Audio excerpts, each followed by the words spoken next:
Oh, it's your boy, Pereira, and today I'm talking about the consequences of certain matchups. So, of UFC 320. So, for example, if Pereira wins, what are the pros and cons of that? If Ankalaev wins, what's the pros and cons for that? And for other fights on the card. So let's start with Ankalaev versus Pereira. This is a rematch everyone wants to see.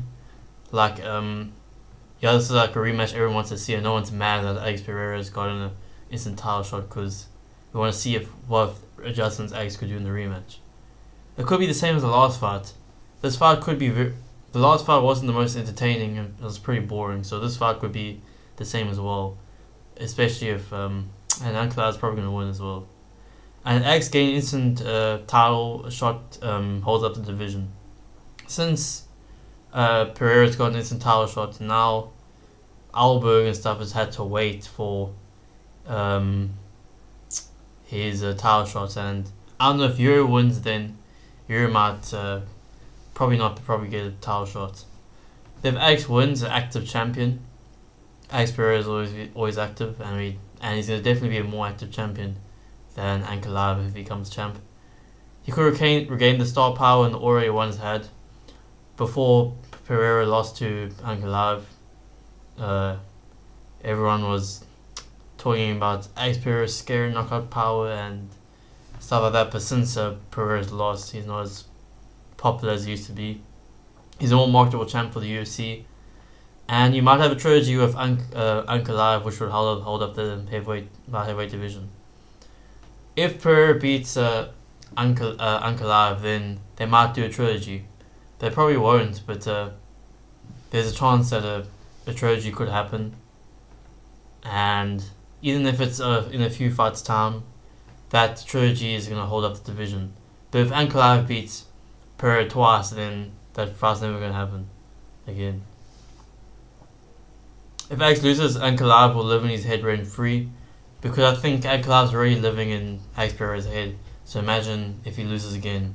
He might retire. If Pereira loses, he might retire because he's already lost to Ankalaev in that heavyweight division. So it's going to be very hard for him to get a title shot. And Alberg versus Pereira could be next. If Alex loses, that fight could maybe be next. Actually, no, that's wrong.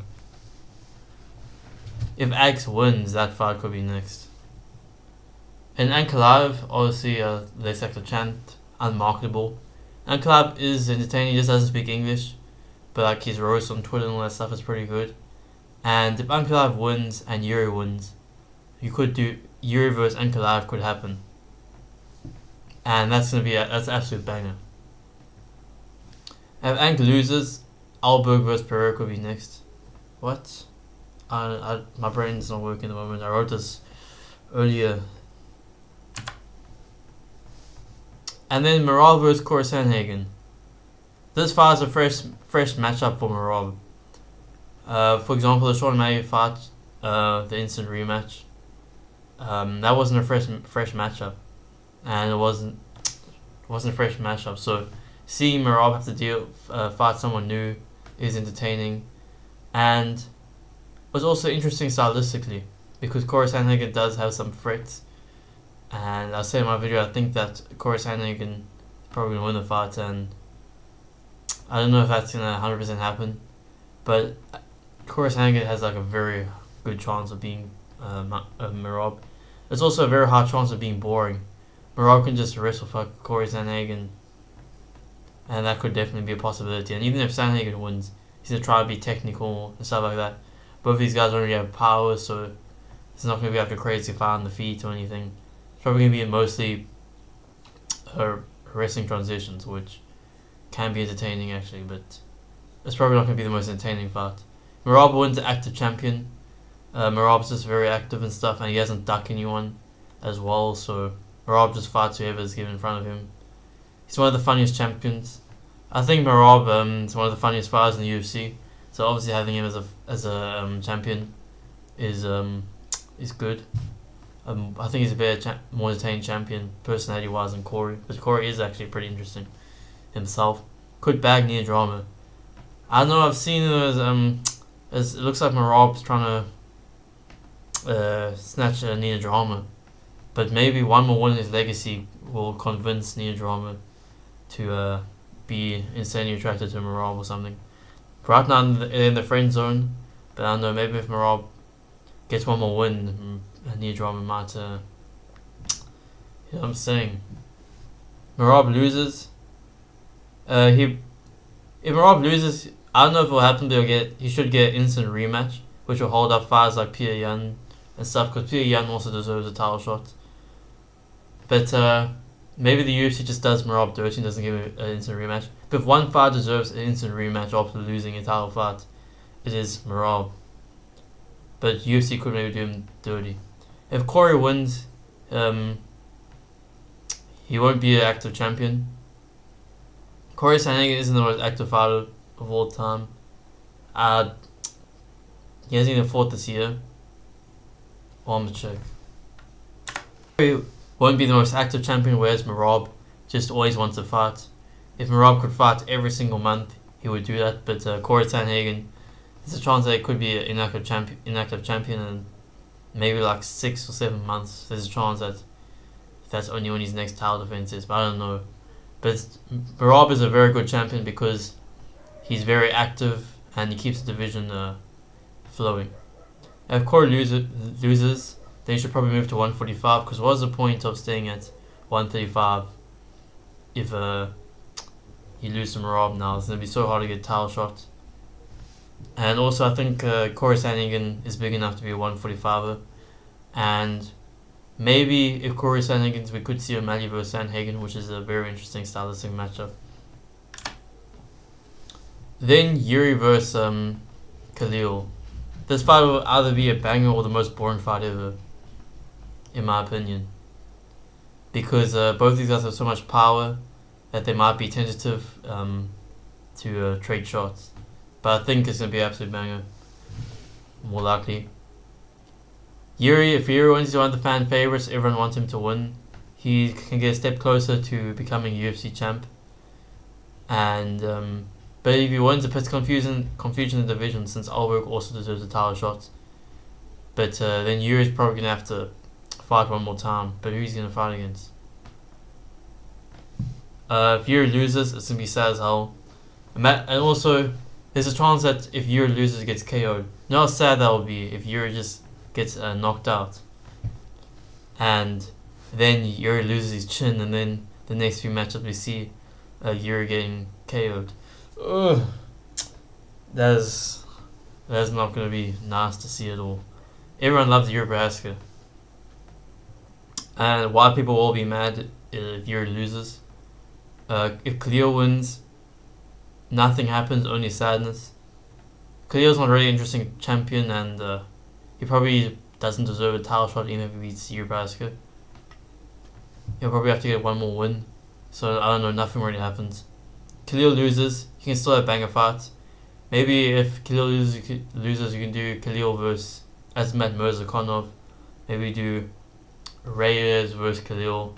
There's a lot of matchups still for him. Josh Emmett versus Yusuf Zalal. It is kids are fighting. Josh Emmett's going to be swinging at air in this fight, and it's probably going to be a very boring fight. But Josh Emmett could land a big meaty hook. And if Emmett loses, oh, that's a mistake. Entertaining personality. Ignore that. The Big Meaty Hook Society is going to be pissed. The Big Meaty Hook Society, secret society, I used to be part of it, but I left now. But I'm not allowed to talk about what happens at society. But the first rule of the Big Meaty Hook Society is that you not speak about the Big Meaty Hook Society. But yeah, if Josh Emmett loses, they're going to be pissed. And if Yusuf Zalal wins, he has a kind of entertaining personality. So I actually don't know, haven't watched much of his interviews and stuff like that, don't know much about his personality. But yeah. Boring fights, but he also has a boring fight style. I don't remember, the only fights I remember of him are the Calvin Kaya fight and Ilya Topuria fight.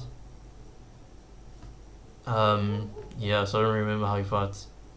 But his last fight was pretty boring, but also was a great skill from Zalal to be able to dodge all those punches from Calvin Cater. He's a runner, he's a track star. And as usual, Zalal loses. Fresh blood and divisions lost. Because Zalal's going to be like a new name in the top 10, top 5 maybe. It could, and yeah, fresh blood is lost. Whereas Josh Emmett has all the opportunities in the world to fight the top 5, the top 10, interim title shots, all that stuff. Then if Gautier wins, well, he is going to win. He's going to knock this guy out in the first round. I'm not even going to watch this other guy fight on the right hand of my screen, but I just know he's going to knock him out in the first round. And if Gautier wins, a potential star. He could make Emmett more popular in Africa and stuff like that, and he could become a champ within a year.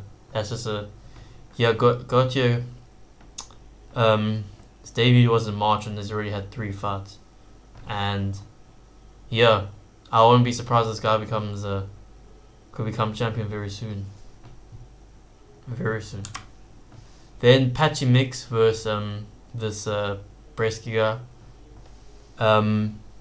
This guy's a good grappler, and this fight I think is actually be pretty entertaining.